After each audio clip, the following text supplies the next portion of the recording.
everybody. Thanks for joining me, Your Natural Dog with Angela Ardolino. And today, my guest, you probably know who they are because I've had them on before. And it's my CocoTherapy ladies, Charisa and Carmina. They are pioneers when it comes to coconut oil and providing the best product out there, especially in the pet industry for our pets. I love them so much, I use their coconut oil in my ingredients. And as you may know, we just partnered with them to launch Blanche's edibles and their beautiful recipe with our full spectrum hemp extract. So we're going to talk about some of the benefits, them being pioneers in the industry, and my struggle on how long it took me to find someone to make a pure vegan treat that was good enough to give to baby Blanche and to any of my dogs. So stay tuned. It's a wonderful conversation when we get back. This is Blanche, and she's the most noodle-ish dog you've ever met in your entire life. She's just the most loved dog you've ever met, but if you leave her alone, it becomes the total opposite thing. Blanche has severe separation anxiety to the point where she will scratch doors down to the wood, bark all night, cry if you leave her for 5 minutes. I tried the collars, I tried the sprays, I tried thunder blankets. The only thing that's ever worked was CBD, and that's why I got started in this business. Our calm tincture is 550 milligrams of full spectrum CBD and lavender. It's the perfect remedy for separation anxiety, stress, or fear. I love my dog, and I hated knowing that she was home freaking out. So I wanted to find an all-natural way to do it. No doggy Prozac, all natural. And once I found CBD, there's no other option. CBD Dog Health, healing naturally.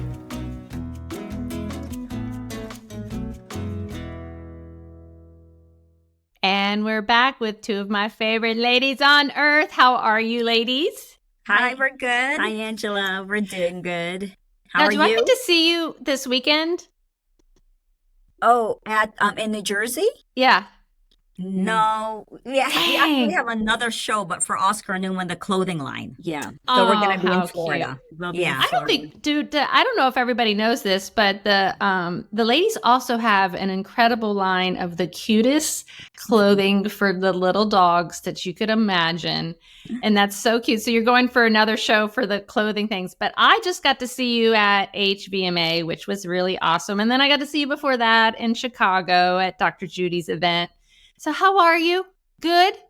Well, yeah, we're doing good. A little bit tired from all the traveling, but I know it's winding down. It'll wind down hopefully before Thanksgiving. I know. And I think nobody's leaving their house for December to relax. No, we're staying home in the cold winter. I know. Y'all are in Chicago, right? Yeah. Yep. So it gets cold there.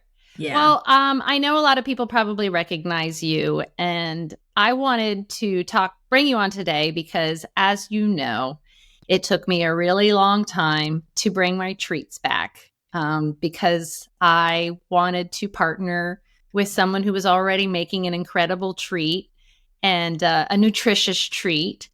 And I don't know if you know this, but this journey started with me when Nina got sick, and Nina loves her treats and is very food motivated.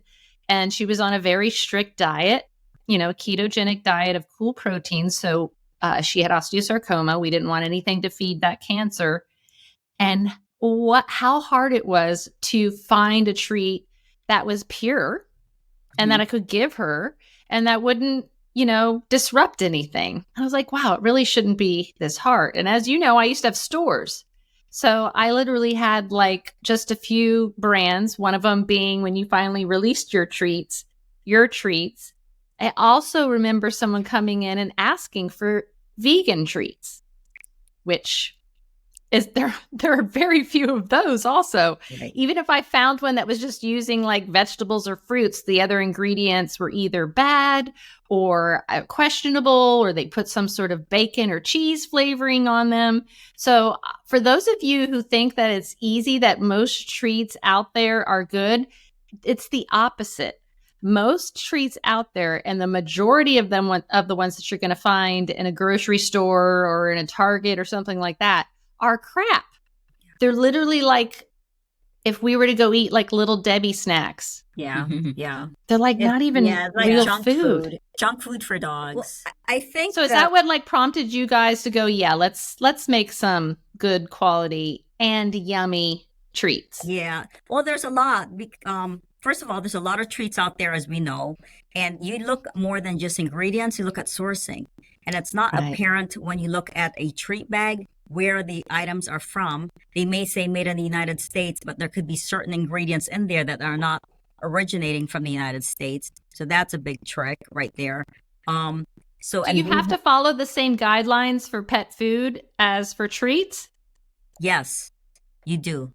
So you try and say, well, you don't have on the packaging, you don't have to say where the ingredients are sourced from.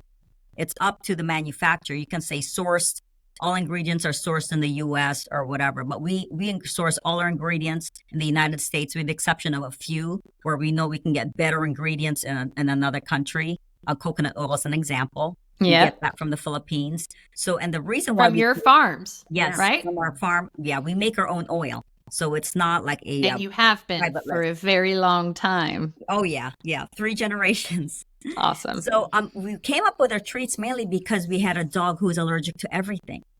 So no matter what we saw out there, there was always something in there that was making her itch, whether it's a preservative that didn't work for her.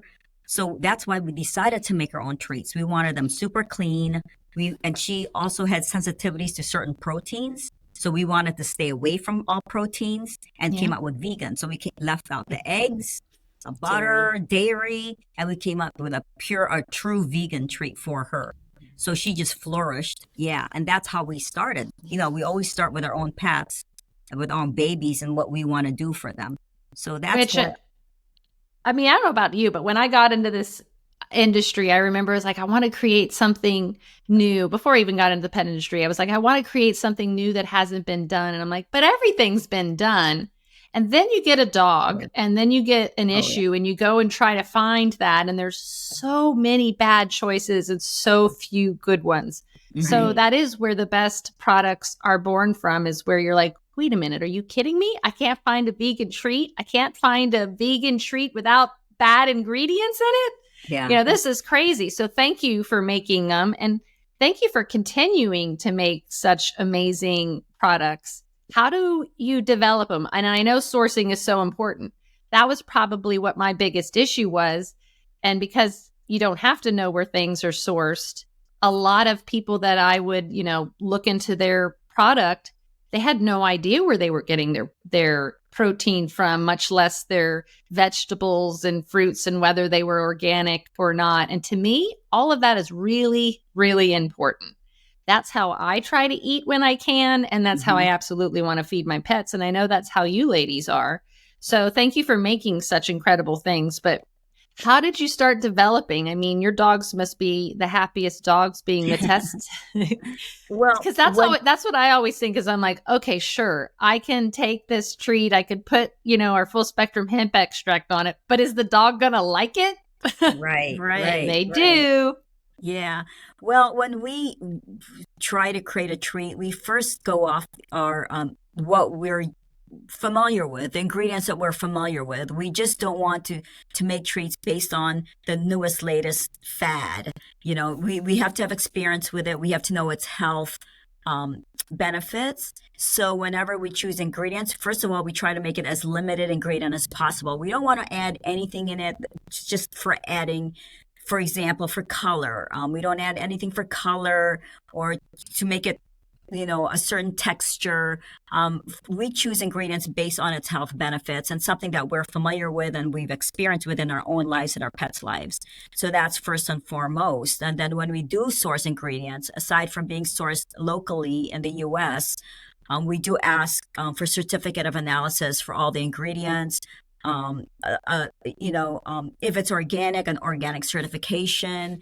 If it's, non-GM verified, we ask for that as well. So we ask at all the testing and the data we've had, we ask for the country of origin statement as well, just because they say it's from the U.S. doesn't mean it necessarily is from the U.S. So we've had many ingredients that we've actually turned down from certain suppliers because it didn't have. Yeah, yeah. Didn't meet our It didn't meet standards, our what we're looking for. standards. So it's very difficult to source, as you know, I'm sure. Mhm. So, and it makes it, difficult to find and very slow to produce our treats. It's taken us years to produce some of these treats. We don't crank out, 10 different treats every year because we're Right. just so particular with our ingredients. Yep, I know. That's why we chose you to work with us and re-releasing our finally Blanche's edibles, which are a huge hit. I did a photo shoot yesterday with 3 dogs, and for the treats and for some of our mushroom products, and they can't get enough. They love the treats. They love them so much. So thank you so much for making something so nutritious and Well, awesome for them. thank you for doing the CBD part of it because we've actually had people ask us to make CBD dog treats because sometimes they just want to give a treat. It's very convenient. Right. But that's something we really don't want to dabble in it because that's not our expertise. I mean, we want to leave the expertise to the experts of CBD like you, for Thank you. example. So I think this is a great collaboration because you know CBD better than we do. And I And we think know treats. yeah, so- so and instead of trying to make a CBD treat, we thought it was just great that we worked together to create a CBD treat because we do use we before Blanche's treats, we did try to look for CBD treats, and you just have to trust that they're made, the way your standards are, and to think that we were giving somebody else's treats that weren't ours. It was Right. difficult to do. Yeah. So even though we wanted the CBD part of it, so it was, yeah, we were really excited about this project. Good. So are we. We feel the same way. We already love your products and what you do, and you're the experts. And let's talk about it because I love it because I feel like we have so much in common because, of course, you call coconut oil nature's medicine, which I agree. So is full spectrum hemp extract. And I want you to talk about like why you're different than every other coconut oil out there because a lot of times people will maybe believe the benefits of coconut oil, but then go to, a Costco and buy a big giant jug of it and think that it's the same quality as what you guys do. Talk about the differences of that big giant jar from Costco and yours. Yeah. Well, you want to start? Yeah. I'll start. It's a loaded question, but like most things, everything starts with the actual ingredient you're making it. So good coconut oil always starts with a coconut. How it's harvested, how it's grown, when it's harvested. And because we get our coconuts from our own farm, we can control that. We know exactly where those coconuts come from. So once we harvest them, we actually open and use them fresh. We don't dry them. So the fact that our coconuts are wet, our oil, we use wet milled oil coconuts. It helps with just the purity and how fresh it is. And first of all, it's our farm is in our place that with organic soil, so the soil is completely different. Yeah, so the it's type of volcanic. coconuts are totally different. We also, as Carrie said, we harvest it when it's tree ripened for 12 months. I mean, we don't pick the coconuts that have fallen in the ground that have because of a typhoon or a storm, we don't gather those coconuts because a lot of the times they're spoiled or they've been sitting in, wet for a long time. And then, and we harvest, we produce them 4 to 6 hours after harvesting, wet milled, as Carissa said. But what's important, we also don't apply any heat. And our farm is certified organic and non-GMO verified. So we don't use any pesticides, no fertilizers, no weed control, nothing. We actually have Philippine buffaloes, they're called. They eat the grass around the area. They eat weeds. So that is really important in making a coconut oil that's actually therapeutic, that has the highest levels of lauric acid, caprylic, and capric acid, which there's so many different kinds of coconut oil. There's food grade coconut oil used for cooking. I mean, there's cosmetic grade coconut oil used for cosmetics and shampoos and soaps. But those are different types of coconut oil. And I think this came about years ago when my family started supplying our coconut oil to the nutraceutical industries because they supplied it to preemie baby formulas and companies that made lauric acid pills. And when we tried food grade or other types of coconut oil, we realized that it wasn't the same. Yeah, there's definitely a difference. Definitely a between, difference. Yeah. Yeah. What you use for cooking and what you use for Therapeutic purposes. Yeah. Right. Same thing goes with like everything that you said is exactly what we do. And it all makes sense because it's the way nature intended it. The coconut is the fruiting body of the coconut tree and where all the medicine lives. Mm-hmm. And however that tree or that hemp plant or that mushroom is growing, it matters. It matters what the air quality it is. It matters if there's any toxins or poisons or herbicides or chemicals being put in or on it. And what I don't think people understand is that there is a specific time when you harvest that coconut. It's the peak time. So even that, a lot of people don't understand that a lot of things get harvested too soon because they need to ship it somewhere or it's cheaper. Or like with mushrooms, they don't even want to bother for the mushroom to grow out into its fruiting body before they, grind it up. So this is the same principles for all of these natural products. Right. There's the cheap way. Yeah. And that's going to be reflective in the price. And you're probably going to find those products on Amazon or, when I hear people buying a CBD product from a gas station, I'm like, no, that's not where you buy your CBD oil. And it's not where you should buy your coconut oil either. Right. But those same principles, apply for any natural product. It matters where they're grown, how they're grown, when they're harvested, how they're manufactured. The fact that you said that there's no heat applied, same thing with hemp, hemp. You can destroy some of the compounds when you add heat to it. So it's very important that you don't. Right. Maybe that's why they're so synergistic and work so well together. Definitely. Is coconut oil considered an adaptogen? Do you know? Well, what do you? I don't think so. I don't. Well, what do you mean in terms of like So an adaptogen is any plant, mushroom. Sometimes it's dirt. I just found out that the thymus gland is considered an adaptogen. It's anything that we take and adapts to what our body needs. So if it's stressors, it calms them down, or if it's a disease that they need to help the body fight off. Be interesting. I'm going to look it up. If you don't know, I'm going to look it up and see if it is. We haven't really looked at coconut oil and the way whether it adapts to the body, because we know it does function in a different way. For example, lauric acid converts to monolaurin monoglyceride, and that's the antibacterial property of coconut oil. So the body metabolizes the different medium chain fatty acids in the way it needs. So if that's the definition of adaptogen, maybe, you could look at it that way. But it definitely functions in so many different ways, like the way the liver processes it and converts it to ketones, which goes through the bloodstream, goes to the brain and nourishes the brain. It can cross the blood-brain barrier. So if you have seizures or an animal who has cognitive disorders, it helps that way. So I guess you could look at it that way as it being an adaptogen, but it just functions so well and it's used so well by the body. Yeah, and and because it's used so well by the body, it's perfect with a full spectrum hemp oil because it makes it more bioavailable. That's right. And useful to the body, which is why it's in all of our products.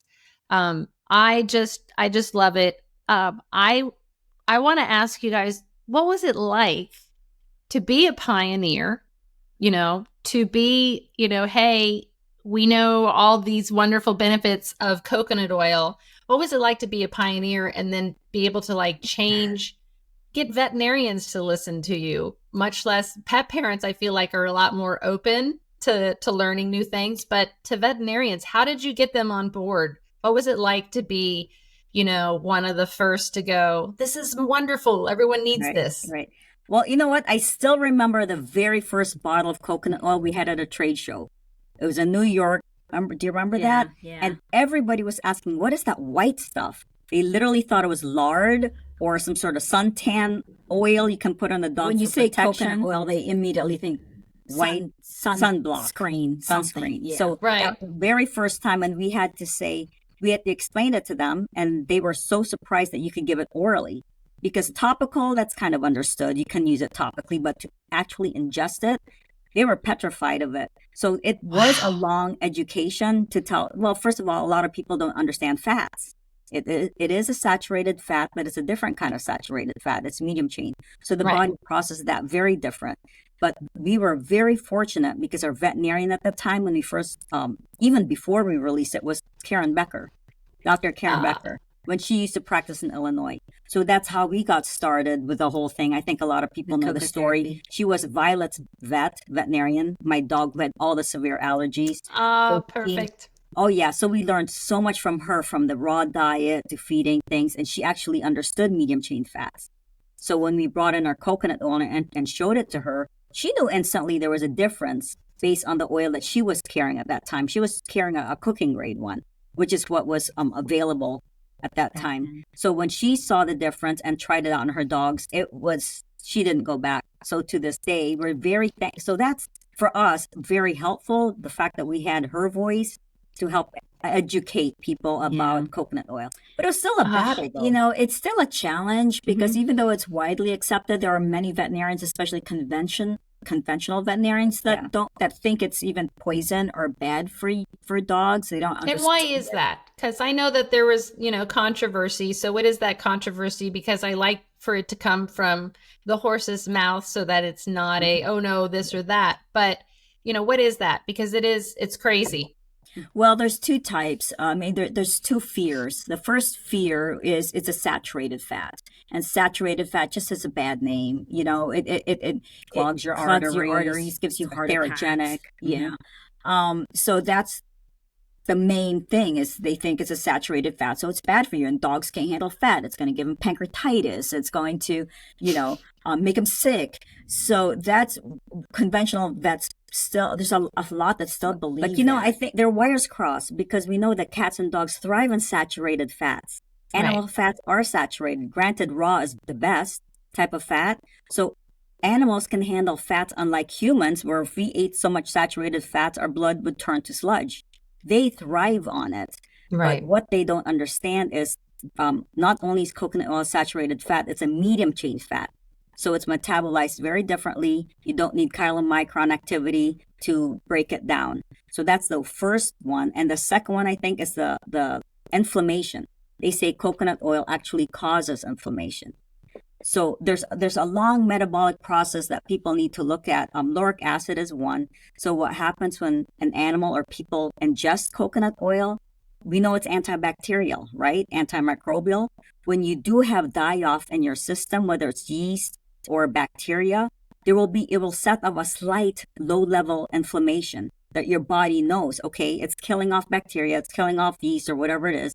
And so there's a low-level inflammation that occurs, right? But it's not enough to be a chronic thing.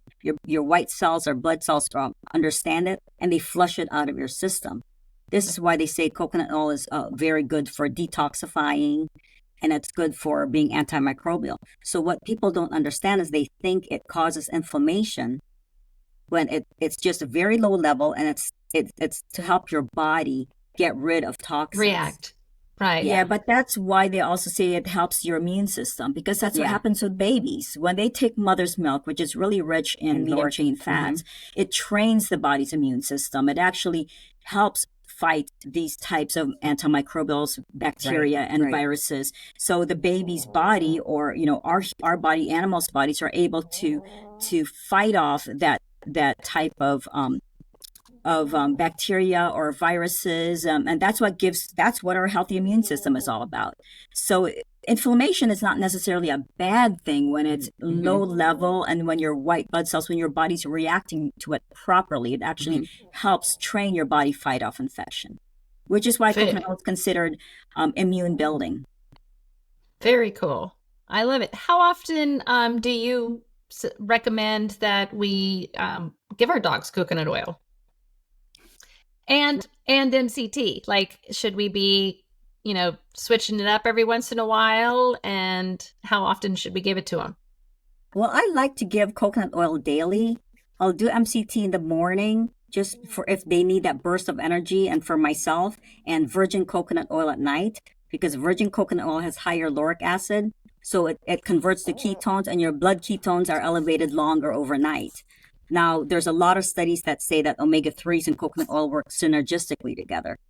Before, I used to say, why don't you rotate the oils? MWF do coconut oil Tuesday, Thursday, Saturday, whatever, do omega-3s. But recently, I've started giving both at the same time because our bodies use it synergistically together. So, but for people who are afraid of fats, I'd say go ahead and rotate your omega-3s, but you can literally give it at the same time, and your dogs will thrive on it. I think it also depends on your animal's condition. If you have a dog with cancer, or sorry, there he goes. We're gonna let them down. Okay. I think the cleaning lady just came in. I like how I did it right in the microphone.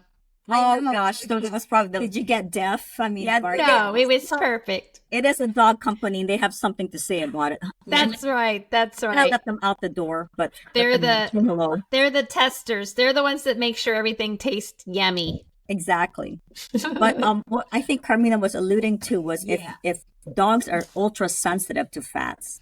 And they have, is that what you're going to say? Right. So, I mean, so people always ask us, what do you do the MCT versus the virgin coconut oil? If you're a healthy animal, you don't have any issues with fat metabolism, you don't have any lipid disorders, then I say go ahead and give the virgin coconut oil because it has the most amounts of lauric acid, which to us is one of the most beneficial medium chain fats.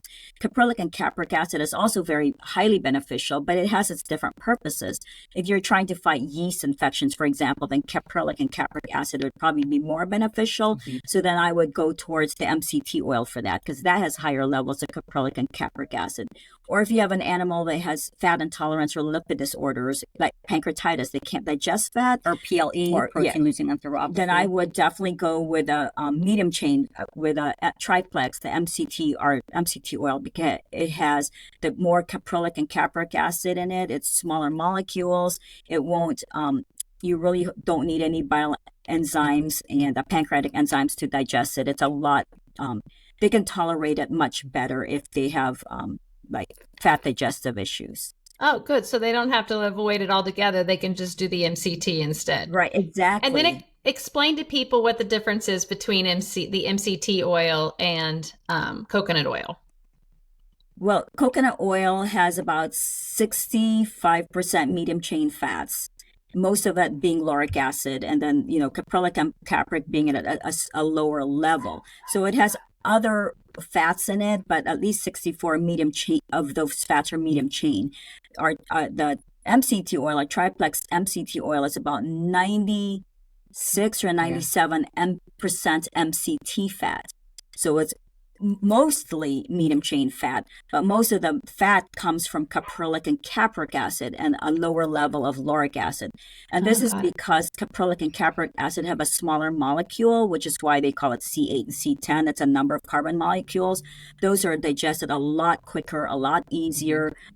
As Charisa said, it gets converted in the liver to ketones, but it also gets digested very quickly. It gets burnt off very quickly. The lauric acid, we do have lauric acid in there, which is considered C12, larger molecule. So it gets converted to ketones at a slower level, but it also lasts a little bit longer. It can cross the blood-brain barrier. So the main difference is the amount of medium chain fatty acids in both products and the type of medium chain fatty acids in each. I always tell people to think of virgin coconut oil sort of a full spectrum. Yeah, coconut oil. MCTs just has 3, whereas the coconut oil will have just a blend of different oils as well. All oils are a mix of like long chain and short chain and medium chain fats. So yeah. So that's. And I remember like people saying, or one time being explained to me that like people who had an allergy to coconut oil would not necessarily have it for an MCT oil for whatever reason. Is that why? Because does it include some of the molecules, or on the human side of things? I don't even ever know of a dog having an allergy. Can dogs have allergy to coconut oil? I'm sure they can, but very rare. We haven't heard of it. But honestly, if someone's allergic to coconut oil and not MCT oil, maybe it's the lauric acid, or maybe it's some of the long chain fats found in coconut oil. Because coconut oil has myristic acid, stearic acid. It has some omega-9s, very trace omega-3. Palmitic acid. There's different kinds of fatty acids. So you can't really say what acid they're allergic to or sensitive to with coconut oil. I would also question the kind of coconut oil they're giving, because there's a lot of coconut oils that are adulterated with other refined oils, and that keeps the price down, which is really unfortunate. So you're not really getting a pure product. You're getting a product that's actually mixed with other fats, other oils to just make it more affordable. So I would really question the type of oil. That makes sense. Yeah. That makes sense. And that's what drives me crazy. I did a whole podcast about all of the allergy tests or blood tests or hair tests or whatever they are, and how a lot of them now have included hemp on them or mushrooms on them, and how people are coming up with their dogs having an allergy to hemp or mushrooms. I'm sure coconut's on there too. Yeah. And I'm going, what are they testing? Because there's 100,000 different species of mushrooms. There's so many different strains of cannabis and different compounds. What was the product? Was it a full spectrum, a broad spectrum, and isolate? So all of these things drive me crazy, especially when someone's dog is being helped by these products and they stop using them because this test told them that there's an allergy to it. Are you guys experiencing any of that? Like, is coconut included on some of those stupid tests? I'm not sure, but I know that coconuts are classified as a nut, even though it really is not a nut. It's a drupe, kind of like an apricot. Yeah, it's a drupe. More like an apricot. But because it's classified as a drupe, it's classified as a nut. Anybody who has a nut allergy thinks they should stay away. Stay away from all nuts, no matter what, and that includes coconuts. So they get afraid of it. Ladies and gentlemen, coconuts are not a nut. Yeah, they're what? A drupe? A drupe. I remember looking that up before. Yeah, drupe, specifically a dry drupe, because apricots are wet drupes. No wonder they don't want to. No wonder they don't want to call it that. They want to call it a nut instead. Yeah, exactly. Yeah, don't be a droop. I love it. Well, we're going to bring on Carter here onto the podcast here, because you guys know him, and we all love each other. Carter's like, what? Wait, I was taking a nap. No. Just had hopefully we didn't bore you to death, Carter. Carter has to listen to all the podcast, but we wanted to bring Carter on because he's great at coming up with some really inventive and funny questions. And we wanted to do some rapid fire fun questions. Oh, no. I mean, some fun, some serious, just so that we could make this a little bit more entertaining in the end. You got any good ones, Carter? Yeah, the first thing I want to know is, who between the two of you consumes more coconut on a daily basis? I think I do. No, I do. I morning, noon, and night. Same with me. And I cook with it as well. So I don't know. Is it part of the beauty routine as well? Because I know I use it on my face. Yeah. Oh, yeah. Too. Take the makeup off. Yeah. The hair. Yeah. Oil pulling. I am yes. I oil pull definitely. Yep. Definitely love oil pulling with it, and I put it of course also put my full spectrum hemp in it too, but I love oil pulling with it. So those of you who haven't done that before, all right, what else? Recommend. Another question. Okay.